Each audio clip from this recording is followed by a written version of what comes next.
Please introduce yourself, please. Yes, so hi, I'm Cici Flavis. I am a journalist. I'm born and raised in Venezuela, but I actually study journalism in Canada. And currently, I am in Caracas, Venezuela, doing some reporting on what's been happening over the last 48 hours. My Mhm. first question regarding the recent U.S. action, some describe it as a revelation, while others argue it constitutes a violation of international law. How is this being received locally? Yes, so I'll tell you in a chronological order how everything has been playing out here. So the first reaction by a lot of people were this sense of liberation. Starting from a chronological order, once America, like the United States, first hit Venezuela, most people were asleep. It was 2 a.m. here. So waking up with the sound of explosion, waking up with your house trembling, a lot of people woke up in shock, uncertain, thinking, is this an earthquake? What's happening? So lots of uncertainty at the beginning. As people started checking the news and updates on what was going on, and the message of Maduro has been captured and taken out of Venezuela, a vast majority of people felt this sense of relief and liberation. And this word of liberation comes from just all the last 2 decades of having the same government in place. And now this sentiment of liberation comes from the people who do not support the government. For the people who do support the government, they experience the night a bit differently. For them, it meant uncertainty. It was a bit of an angerment, the feelings of being in shock, but also not approving of the United States actions here. So now, as the day progressed, people went to bed, woke up, and again, a mix of emotions. A lot of people outside of Venezuela, so Venezuelans who were not within the country, congregated, started celebrating, put out their flags, while other Venezuelans were still in shock of what was happening. Now, once Trump gave his press release, and he said that he would run Venezuela, that he would be kind of in charge of who moving forward and in the position of power here, everyone was shocked. It felt like a bucket of cold water.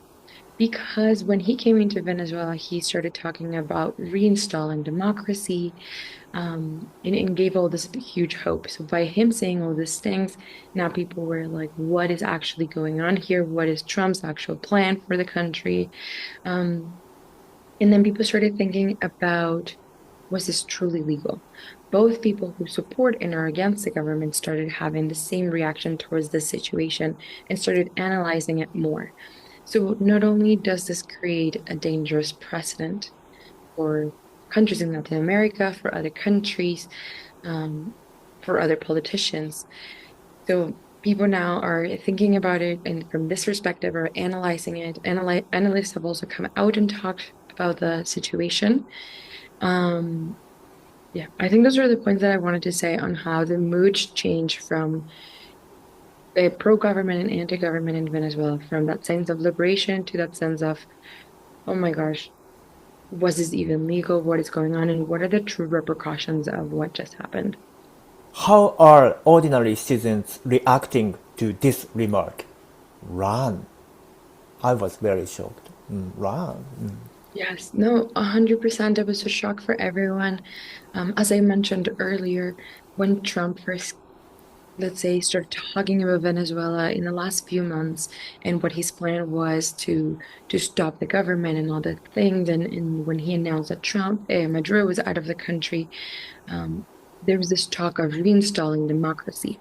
So when he said the words, I will be running Venezuela, Venezuelans who are anti-government were in shock, were a bit in disbelief, because Trump had been with this conversation of reinstalling democracy and obviously pronouncing yourself the commander of something. It's not really a democracy.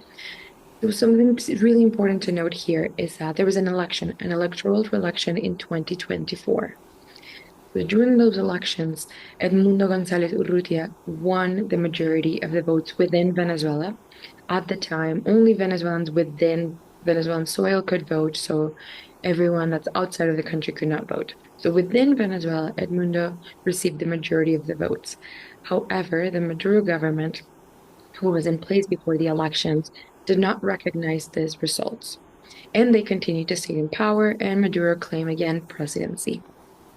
So when Trump said this, reinstalling democracy, most Venezuelans who were anti-government were expecting Edmundo to come into place, to be respected as the elected presidential candidate.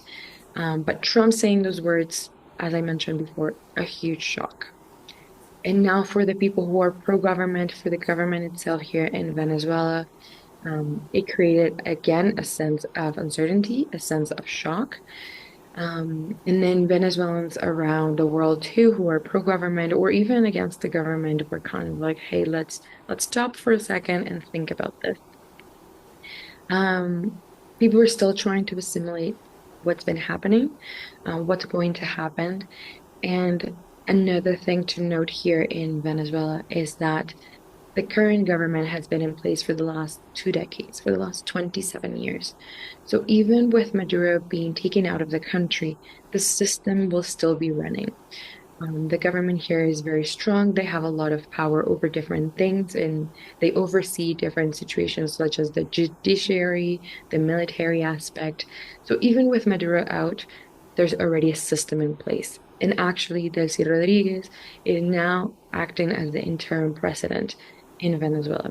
So over the last 2 days, a lot of the questions has been, who will govern? Was it Trump? Is it someone here? So for the time being, Delcy has been pronounced president. She has 30 days to call an election. And Trump did say that he's willing to collaborate with Delcy. And Delcy posted earlier today, actually, at 2 a.m., she posted that she's willing to collaborate with Donald Trump as long as it is on the premise of peace and mutual understanding. And the last question. When it comes to international relations, do people tend to support closer ties with China and Russia or with Europe and the United States? Again, people need to understand that Venezuela is very polarized. So including with this statement or with this topic, Venezuela continues to be very polarized. Let's start with the opposition. So with the opposition from the current government, these people have been closely working and lobbying for countries in Europe and the US. They've been requiring their partnerships. They've been working with them over the last few years. So the partnerships there and the relationship with the opposition, it's a bit stronger with Europe and the US.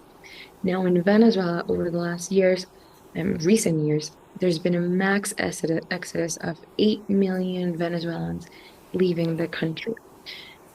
Obviously, this is because of, in retaliation or in results of the current government, from freedom of press, from the lack of stability with food, with gasoline, with medicine.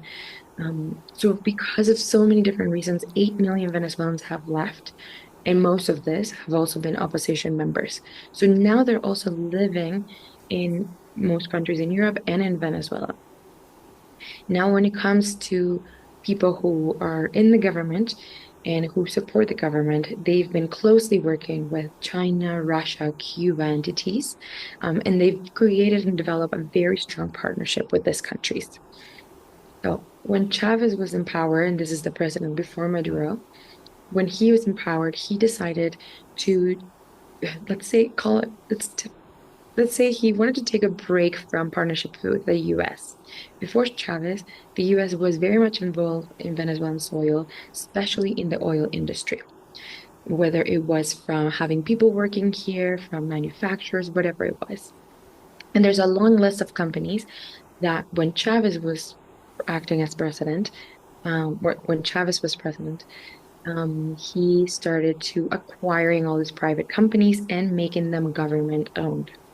So when this happened, he started firing all the Americans that were here, all the other people, and just rehiring different kinds of humans, Venezuelans. And this was because of his anti-imperialism message and campaign. He ran on that as well. And a lot of people in Venezuela at the time were like, you know what, this is true. Like, we should prioritize Venezuelans. We should not be relying so much on the US. So a lot of people did agree with this at the time. So that was just a bit of historical context. So once Chavez did that, then he started making stronger connections with China and Russia. Now, China is here, and let's say Venezuela does have a huge debt with China right now. China did invest a lot in infrastructure, did invest a lot in the economy in Venezuela, and obviously kind of the payment for it is part of the oil industry, or yeah, I don't want to say like the payment is the oil industry, but it's part of it. And now with Russia, Russia provides a lot of military support, a lot of weapons to Venezuela, so kind of reinforcing their armed forces, and just providing that kind of support. So the partnership with the government is strong right now with China, Russia, and Cuba, and it's welcomed. And from the opposition, they tend to prefer to work with the US and Europe.